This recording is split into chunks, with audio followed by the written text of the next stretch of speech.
Le plus grand rêve des parents, c'est de voir réussir leurs enfants. Mais on le sait tous, malheureusement, ce n'est pas une science exacte. Ce n'est pas parce que vous avez mis de l'argent, vous avez mis du temps, ou vous avez payé des conseillers et bien d'autres personnes que la réussite de votre enfant est garantie. Surtout avec les tourments qu'il y a dans le monde aujourd'hui, où on sait qu'en moyenne, les gens vont passer 5 ans dans une entreprise.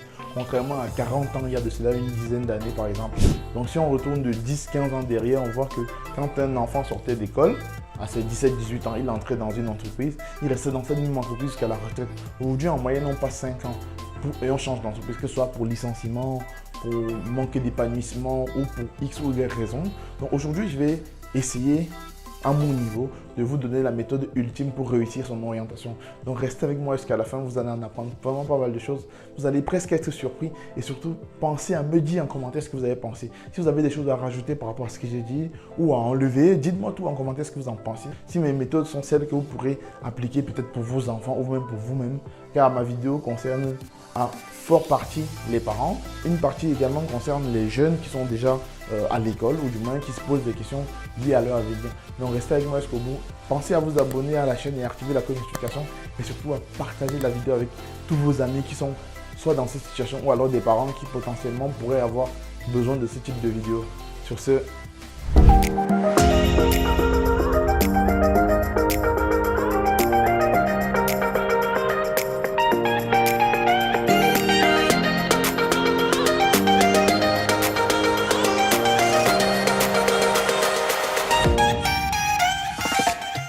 bonjour à toi, j'espère que tu vas bien. Moi, c'est Herman, on est sur Un jour un métier. Ici, on parle d'orientation, de reconversion, d'entrepreneuriat et même de digital. Bref, on parle de tout ce qui est lié à l'écosystème de l'épanouissement de la jeunesse, que ce soit en Occident ou en Afrique qui viennent de par le monde. Donc, comme je vous ai dit, le thème d'aujourd'hui, c'est de donner la méthode ultime qui, selon moi, est celle qui vous fera vous approcher au maximum de l'orientation parfaite, du choix de métier qu'il vous faut, que ce soit pour vous ou pour vos enfants. Donc restez avec moi jusqu'au bout. Dans la plupart des familles, dans la plupart même des pays, il y a un schéma d'orientation qui est assez établi.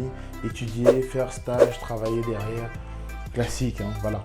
Et après aller à la retraite. Ça, c'est un schéma classique qui, dans une certaine mesure, fonctionne. Notamment quand on vient d'une famille aisée, quand on vient d'une famille où le papa est peut-être chef d'entreprise et donc par conséquent, il dessine déjà l'itinéraire de l'enfant et le fait entrer par ses relations et également par la compétence de l'enfant, bien évidemment. Mais dans ce cas de figure-là, ça fonctionne. Mais maintenant, pour quelqu'un de lambda, je trouve que cette méthode présente énormément de limites. Je vais prendre un peu mon cas de figure. Moi, par exemple, à la base, je voulais faire ingénieur mécanique. Aujourd'hui, je suis en ingénierie informatique. Rien à voir, mais c'était juste une parenthèse. En fait, moi, j'ai voulu faire ingénierie mécanique, mais je n'ai pas pu accéder, pas parce que je n'avais pas la compétence, mais parce que, en fait, pour faire ingénierie mécanique, par exemple en France, il faut avoir fait une classe prépa ou un DUT génie mécanique. Et ensuite, pour entrer en DUT génie mécanique ou peut-être aller en classe prépa, par exemple, il faut être issu d'un bac qui permet soit peut-être un bac, je crois STI 2D si je ne dis pas de bêtises, et un bac S. Or, moi, quand j'arrive en France, j'ai un bac F1 du Cameroun. Et moi, je ne sais pas en fait déjà tout ça. Je n'ai pas ces informations-là. Quand je suis allé au CIO, ils ont essayé de faire une correspondance. Ils m'ont mis en bac pro d'ailleurs. Ils m'ont remis en bac pro. Donc, j'ai dû refaire un cycle bac pro derrière de 3 ans. Et après, je suis allé en BTS parce que derrière le bac pro, on va en BTS. Et le jour où je m'en vais pour m'inscrire en école d'ingénieur, on me dit « Ah non, monsieur, en fait, pour entrer en école d'ingénieur, il faut avoir fait un DUT ou une classe prépa. » Je me rends compte en fait que je ne peux rien, je n'y peux plus rien. Du coup, j'ai été contraint de passer par la licence, par cet itinéraire-là, parce que malheureusement, c'était comme ça. Sauf que ce qui m'est arrivé arrive à pas mal de personnes et je pense qu'on pourrait nettement améliorer cela. Comment est-ce que j'entends par améliorer cela? C'est de prendre l'orientation dans le sens inverse.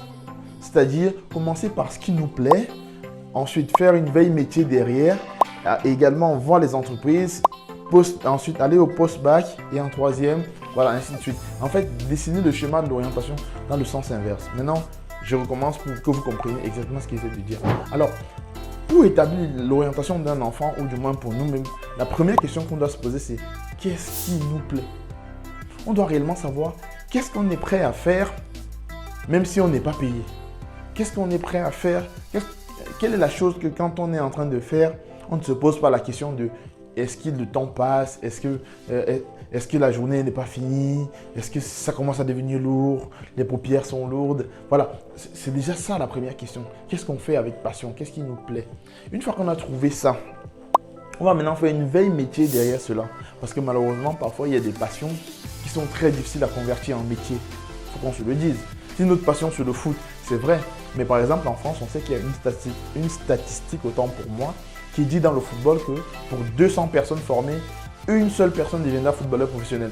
Donc rien que là, avec des mathématiques, on est capable de comprendre que ce n'est pas parce qu'on a 200 passionnés qu'on aura 200 footballeurs derrière. Donc je pense que c'est l'une des passions, par exemple, pour lesquelles on ne peut pas tout miser là-bas et rien que ça. Donc maintenant, pour revenir à un autre truc, donc comme je disais, on va chercher ce qui nous plaît. Une fois qu'on a trouvé ce qui nous plaît, on va donc faire une veille métier, faire des recherches liées à ces métiers. Dans ces recherches-là, c'est primordial de prendre en compte l'historique du métier. C'est quoi ce métier? Quelles ont été ses évolutions? Comment est-ce qu'on la pratique? Où est-ce qu'on la retrouve? Comment est-ce qu'on est rémunéré? Quels sont les diplômes d'accès? Est-ce que c'est un métier d'avenir? Est-ce que c'est un métier qui n'est pas appelé à changer? Est-ce que le numérique va venir récupérer tout le métier ou pas? Ce sont des questions encore plus d'actualité que jamais. Parce qu'on voit bien qu'aujourd'hui, la plupart des métiers sont en train de muter vers le numérique ou du moins sont en train de trouver des correspondances dans l'écosystème numérique. Donc on ne peut plus s'amuser à choisir un métier juste parce que c'est beau ou parce que un tel le fait ou un oncle l'a fait ou un parent le fait. Non. Maintenant, il y a des éléments qui sont très importants à prendre en compte dans un schéma d'orientation, surtout pour un avenir. Je pense que pour un métier dans lequel vous allez passer 30-40 ans de votre vie, on ne peut pas le choisir de façon aléatoire, on ne peut pas se permettre de faire n'importe quoi entre guillemets. Donc quand on a fait cette veille-là, quand on sait que le métier il gagne comme on aimerait, le métier il nous plaît, il a été pratiqué comme ça, il a eu tel type d'évolution. Au vu de l'avancée du monde et des évolutions technologiques, on peut imaginer que ce métier, en évoluant, va se rapprocher de ci ou de ça et que ça reste encore dans nos critères. Alors là, on sent qu'on a quelque chose on tient quelque chose. On peut déjà se positionner par rapport à cela. Quand on est étudiant et que on a déjà trouvé ce métier, que ce soit pour les jeunes parents ou pour les étudiants même, on cherche les entreprises qui font dans ce métier. Il suffit de faire un tour sur Google. Quelqu'un qui est passionné par la boulangerie, par exemple, tout simplement, il fait des recherches des boulangeries dans sa zone géographique. Si vous êtes étudiant, je comprends que vous ne puissiez pas avoir du temps tout le temps, c'est vrai. Mais vous devez chercher cette entreprise-là. La première chose que je vous propose, c'est de faire des demandes de stages de découverte. C'est important. Vous allez essuyer des refus, c'est sûr. Vous allez essuyer pas mal de refus. Mais il y aura une ou deux entreprises qui vont accepter de vous ouvrir les portes. Et c'est sûr qu'en fonction des métiers, tout le monde n'acceptera pas de vous ouvrir la porte parce qu'il y a des métiers, par exemple, qui sont secret défense et bien d'autres. Si vous, par exemple, vous travaillez dans l'ultra précision en mécanique, c'est sûr que qui est directement lié à l'armement ou au nucléaire et bien d'autres trucs, toutes les entreprises ne vous ouvriront pas forcément les portes. Mais l'idée étant ici de dire que vous cherchez des entreprises qui proposent votre métier, vous demandez des stages de découverte. Peut-être vous allez déposer même 50 CV pour qu'une entreprise vous dise oui. Mais quand une entreprise va vous dire oui, vous allez aller dans cette entreprise-là, chercher la personne qui correspond au poste idéal qui vous intéresse réellement dans ce métier. Et vous allez essayer de travailler avec cette personne. Vous allez poser toutes les questions. À quoi consiste son travail au quotidien? Est-ce qu'il gagne bien sa vie? Est-ce que par rapport aux études qu'il a fait, il est satisfait de son choix de parcours? Est-ce que si c'était à refaire, il referait le même parcours ou pas? Tous les jours, c'est quoi sa journée type, sa semaine type? Quelles sont les attentes de la hiérarchie vis-à-vis de son travail? Voilà. Est-ce qu'il conseillerait quelqu'un de faire ce même métier?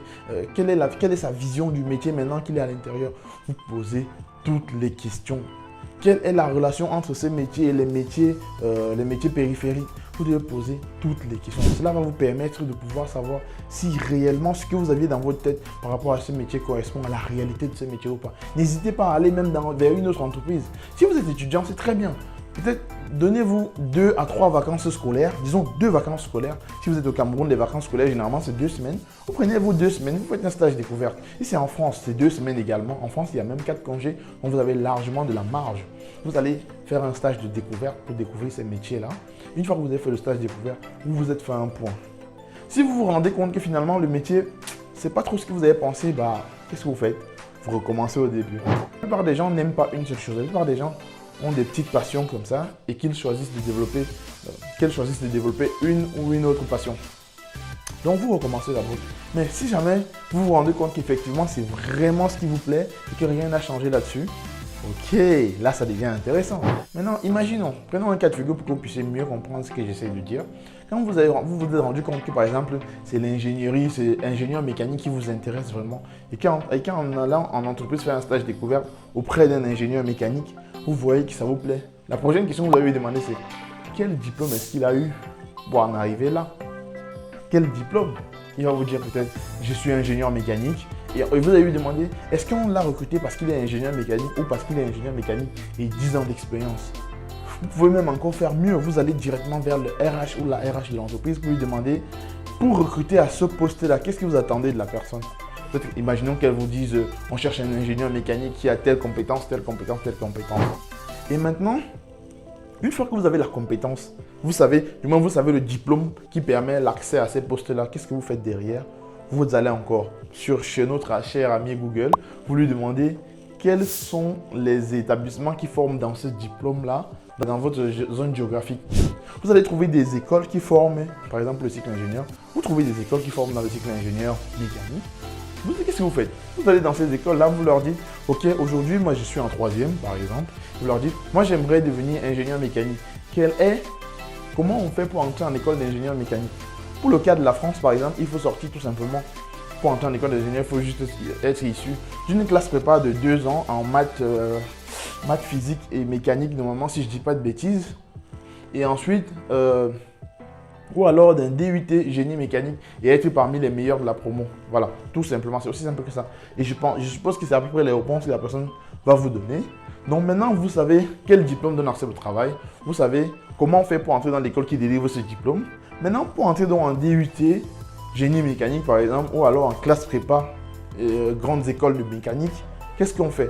Il faut juste avoir un bac S, scientifique, ou un bac C par exemple pour ceux qui sont au Cameroun, ou alors un bac, normalement STI 2D. Encore une fois de plus, je vous invite à vous renseigner fortement par rapport au domaine qui vous concerne précisément. Donc, c'est comme ça que vous allez remonter, filer en filet jusqu'à arriver en 3e.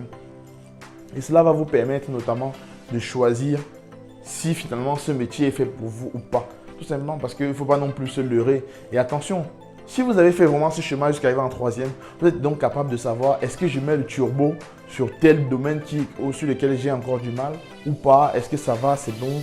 Vous allez rapidement vous positionner sur les domaines dont vous avez besoin beaucoup plus facilement en étant beaucoup plus sûr que vous allez moins vous tromper. Pour cette partie, je m'adresse essentiellement aux Africains finalement, entre guillemets aux Africains, parce que j'ai envie de dire un truc de particulier, c'est que nous devons nous concentrer d'abord sur des métiers qui peuvent nous permettre de nourrir nos familles. Ça, c'est très important. Peut-être que les gens vont prendre ça à la légère. C'est-à-dire, si votre passion, c'est la musique, c'est très bien. Faites votre musique, mais cherchez d'abord un métier qui va vous permettre de nourrir votre famille et qui pourra derrière vous permettre de financer votre passion. Parce qu'il y a des passions qui sont très difficiles à convertir en métier, comme je le disais déjà en début de vidéo. Donc, faisons vraiment attention à cela. Aujourd'hui, par exemple, le numérique a le vent en poupe.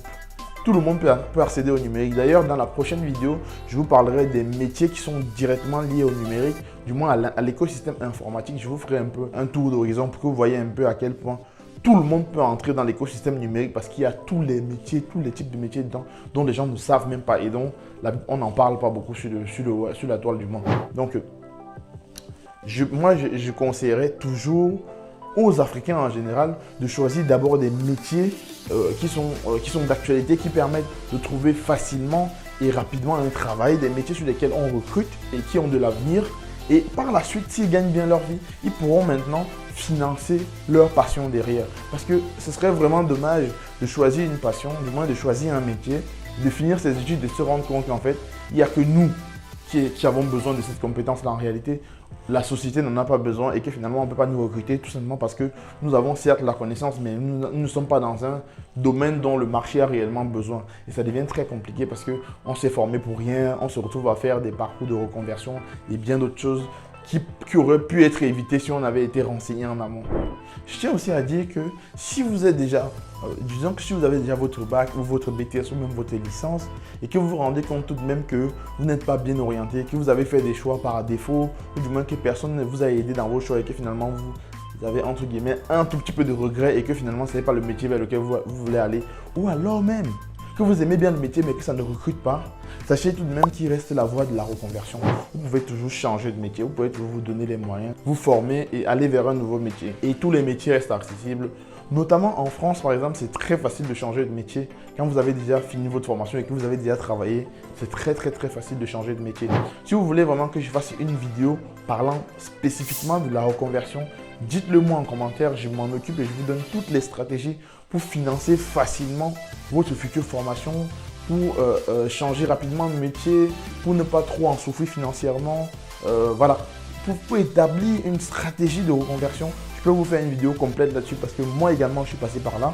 Je suis dans un projet de reconversion à l'heure où on parle et je suis passé également par cette phase de questionnement de comment financer la nouvelle formation, comment vivre pendant la formation et voilà, ainsi de suite. Voilà. Donc je suis passé par là. Si vous voulez, si vous avez besoin, vous me dites, je ferai une vidéo spécifique pour bien apporter des éléments de réponse par rapport à cela.